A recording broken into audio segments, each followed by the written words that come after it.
RTCI يغزر لك في عينيك ويفهمك من غير ما تتكلم. اللي هو صاحبك واللي هو عشيرك. هذه مش تشانشينا مي سي لو سامسونج جالاكسي S4. تونيزيان تقدم لك لو لوكس et la nouvelle technologie. Le smartphone dernier cri, le Samsung Galaxy S4. وزيد تسهل عليك وتقترح عليك الفورمول اللي تساعدك à partir de 299 dinars. Pour plus d'infos, consultez les boutiques tunisiennes. مع تونيزيانا انت الأولى. I feel like a bird today. I'm gonna show you. I'm gonna make it. Set me free.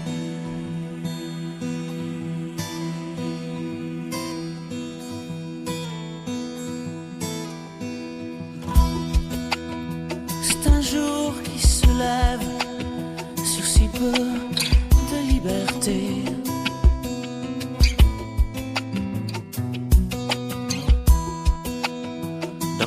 Wuti la kukai, wuti fa liberté.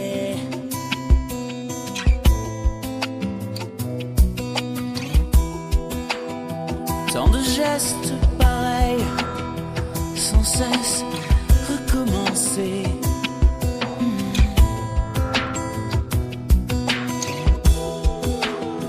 Dans la kungine kuman, wuti fa liberté. So many men look this way. So many people. There's so much to do and so much to give today. So many men, something new. So many people. There's so much to see. If only they'd look this way. Gardez les yeux ouverts sans voir de liberté.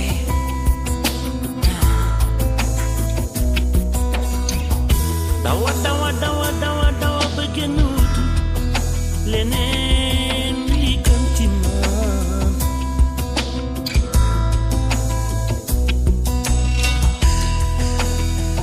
N'en faire jamais assez, serait-ce trop pour laisser juste un peu de liberté.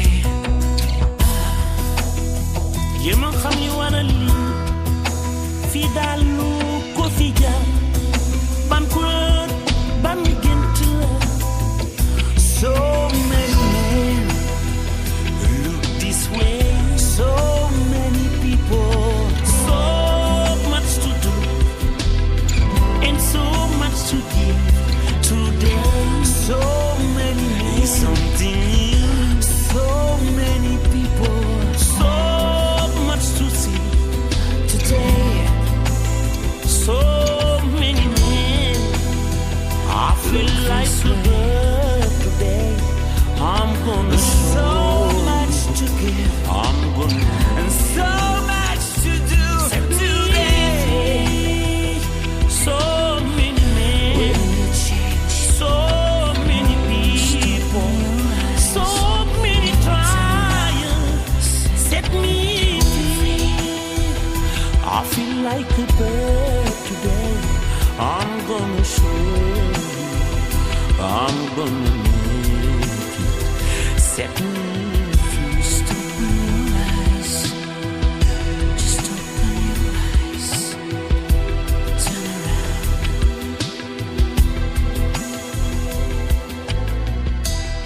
This way. Turn around. This way.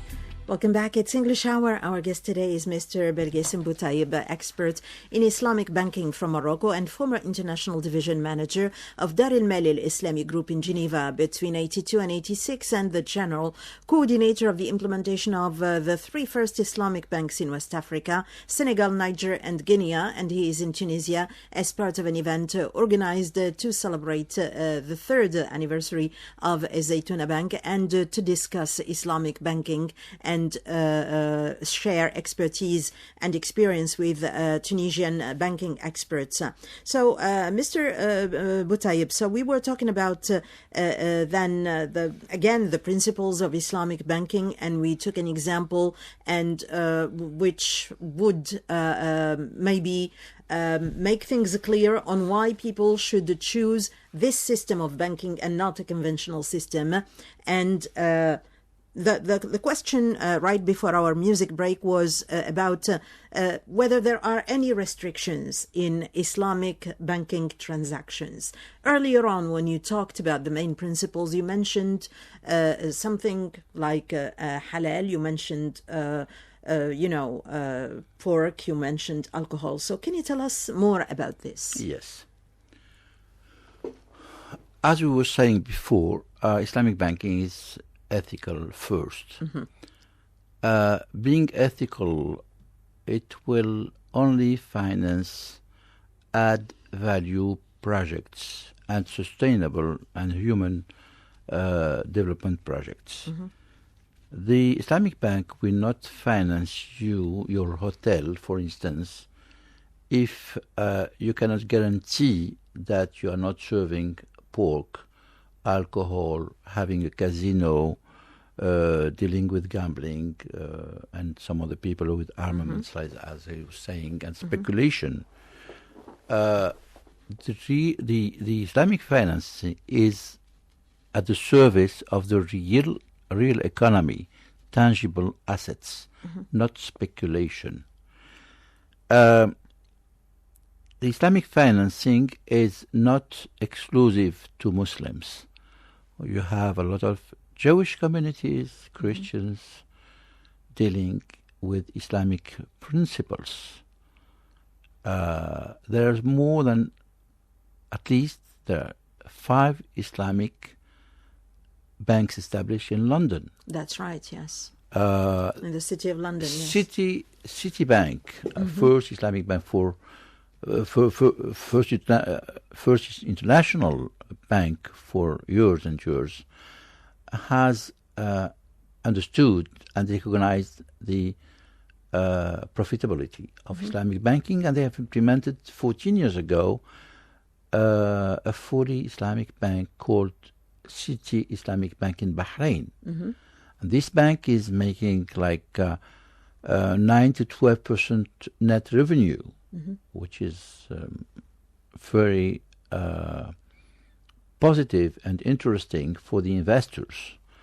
Banque Nationale de Paris, last 10 years, have implemented Najma Bank in Bahrain. Everybody is believing and pushing and promoting Islamic banking. We still, in our countries, in our Muslim countries, we are hesitating, which makes me say that we Arabs and we Muslims, unfortunately, we spend the half of our life hesitating and the rest of our life regretting. Right. Well, you talked here about the restrictions, and you mentioned alcohol, pork, gambling, etc., and all the things which are restricted by our religion. If I take an example here, like the example of Tunisia and the example of Algeria, for example, where you have one very important part of the agriculture and of the economy, it comes from vineyards and it produces wine. For example, these sectors, will they not benefit from financing from Islamic banking? Definitely, where especially that they are very, this is an added value to the economy because it's a product which is destined for export, which is destined to dynamize the economy. It's a very beneficial sector as well, with an added value, etc. So it has all the requirements. So I am not an expert in theology, but as a citizen from the Arab and the Muslim world, I would say that we do not need to promote vinables or production of wine in our countries unless this is the only solution to do it and to export it. But we know that reality is different. You're talking about agriculture. Algeria was, and is still, very fertile, and it was in the past one of the greniers for Africa.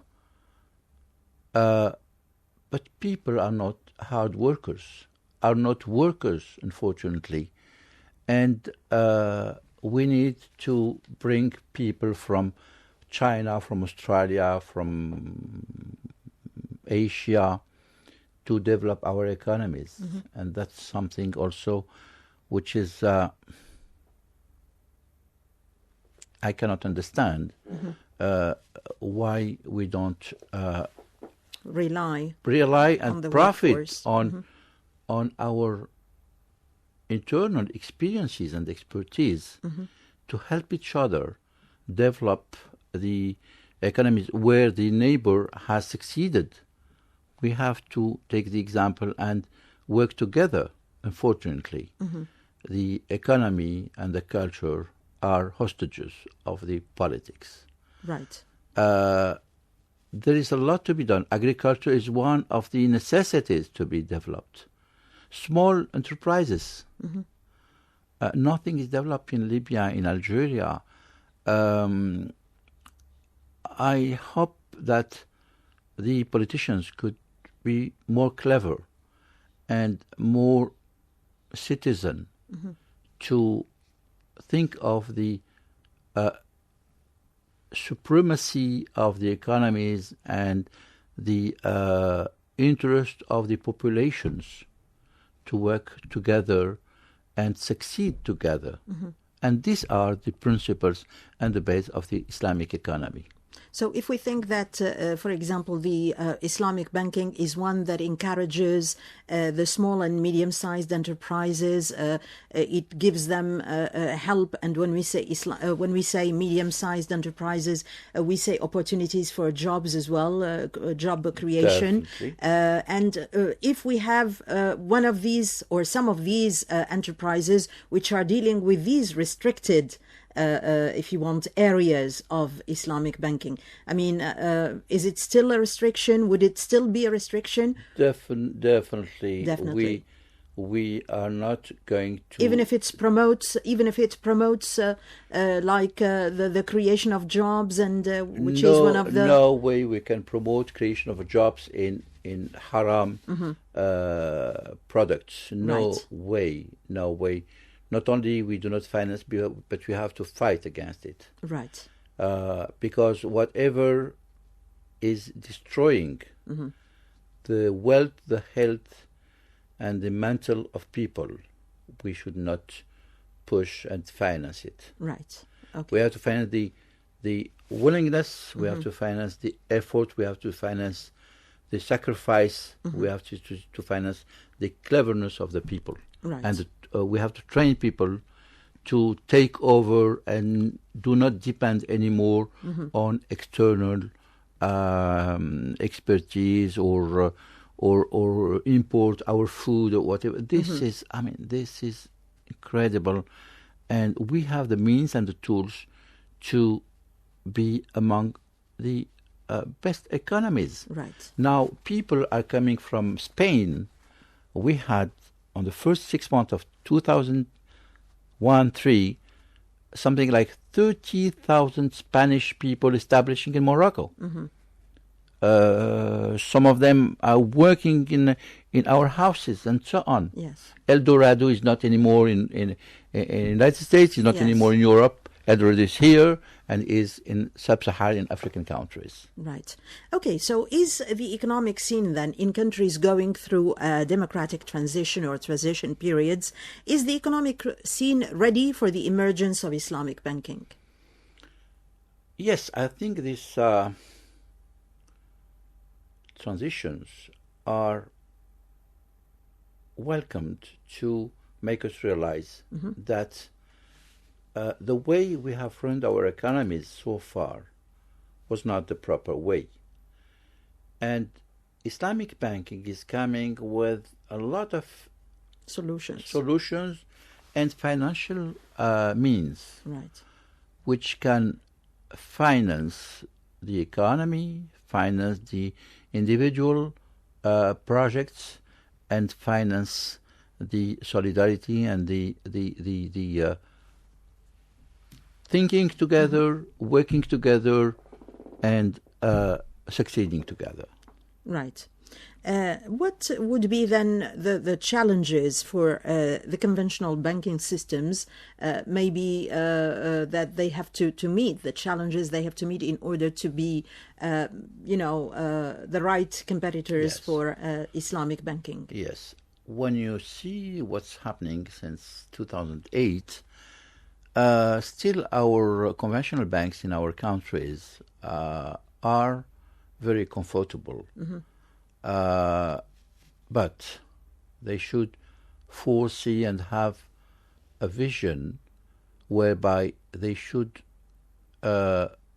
orient their products into ethics, into risk sharing, and into more equal profit structure with the small and medium enterprises.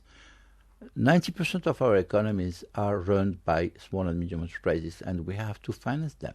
Right. They're organizing, they are closing in most of our countries, and this is not the proper future we can hope for our countries.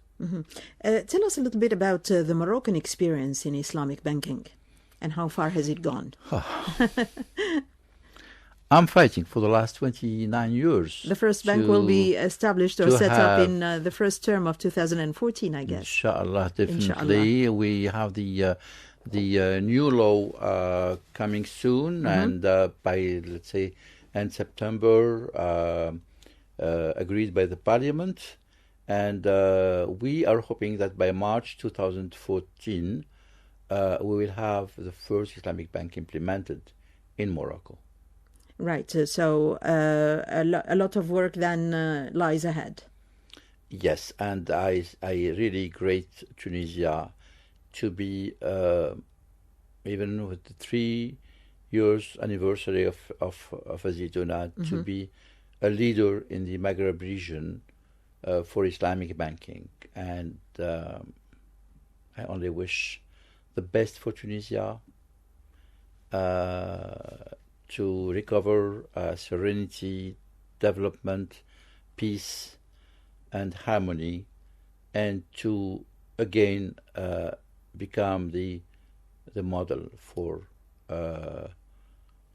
the way you think, the way you are open to world economies, the way you want to push your country to be among the best. We have all along appreciated it, and we hope that in the near future our Tunisia will become again the beautiful Tunisia. Inshallah, and hopefully a financial hub in the region. Inshallah, we are working very hard in Morocco, in Casablanca, to be a regional hub for Africa. Right. We are a little bit quite succeeding. And I think that with the Tunisian experience, and you have the Tijari Bank in Tunisia, which is a Moroccan bank, one, but also the first conventional bank in Tunisia, succeeding very well. Yes. And this is the way our countries can develop together through economy and culture before politics. Right. Now, for all these banks in the different Muslim countries who are supposed to work together in order to raise this financial Islamic banking system, is there a common framework according to which all the countries in the different Islamic countries work together? Is there a common framework where the same principles are recognized here and there? You know that the Islamic community is organized on the what we call OCI, Organisation of Conférence Islamique. This Organisation of Conférence Islamique has got the Islamic Development Bank, IDB, which is supposed to finance infrastructure in member countries. Islamic countries and non-Islamic countries as well. And this IDB is taking part and is the referential shareholder of the implementation of all new Islamic banks.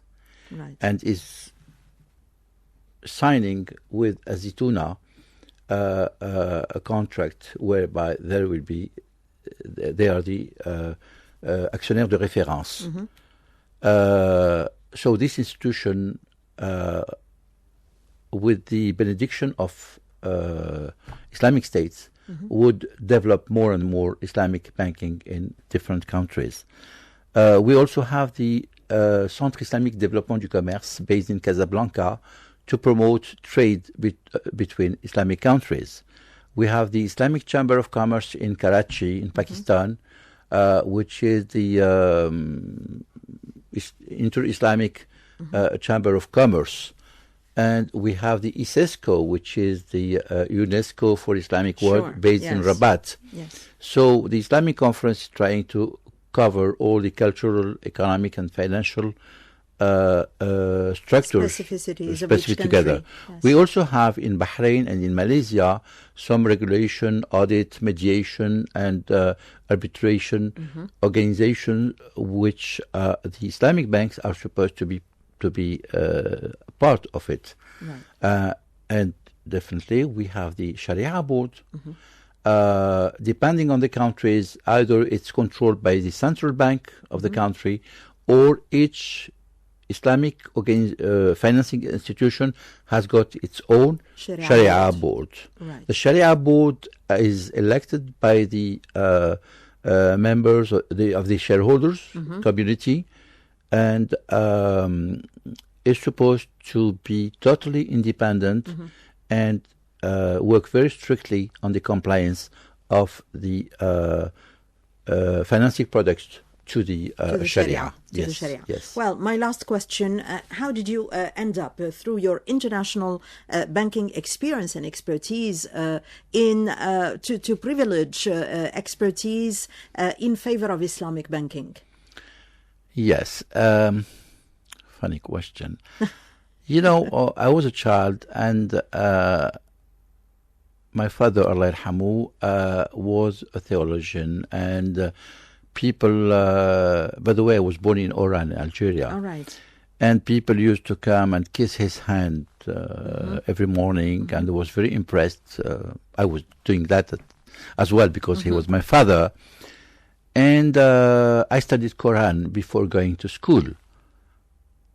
And the Providence or Allah decided that I start my banking experience with Citibank, American bank. Right. And that's where I learned ethics, non-conflict of interest, to promote the bank image and the community image before my pocket and so on. So after worldwide experience in conventional banking for more than 18 years, when I was approached by Prince Mohammed Al Faisal, I discovered that they want me to serve the Islamic banking, not because I was the son of a theologian, but because I was an banking expert. Right. I liked it. And when I went through the principles, the ethical principles, I liked it.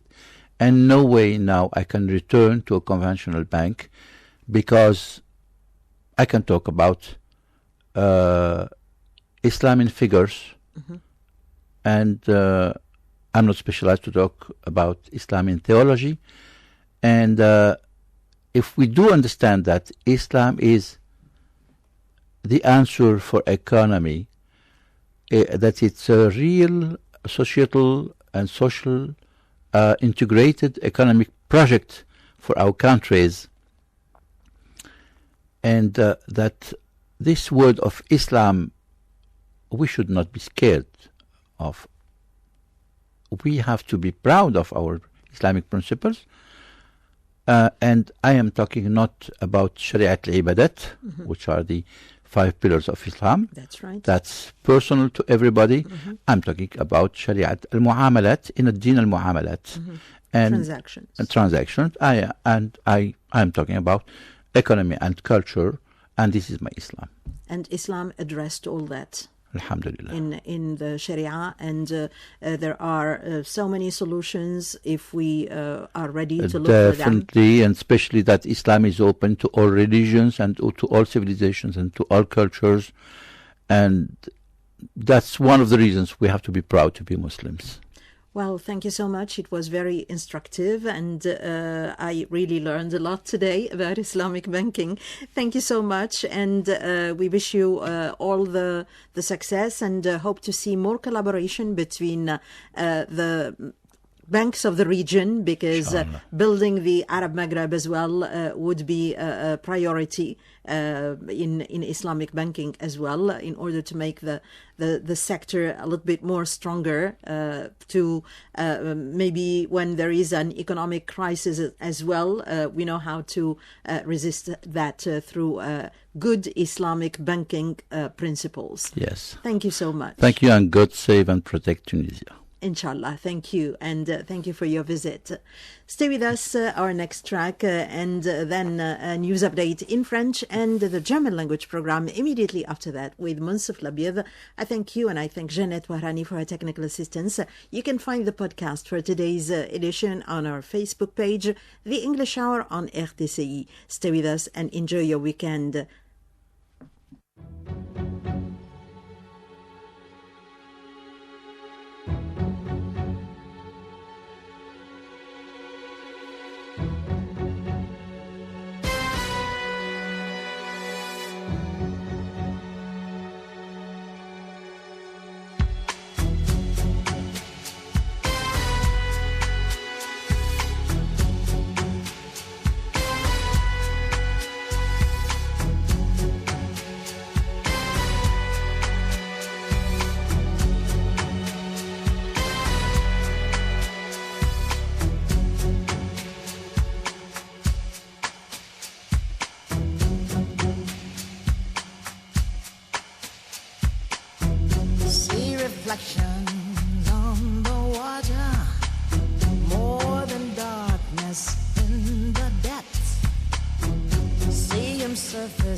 shadows as a child. You never know how it feels to get so close and be denied.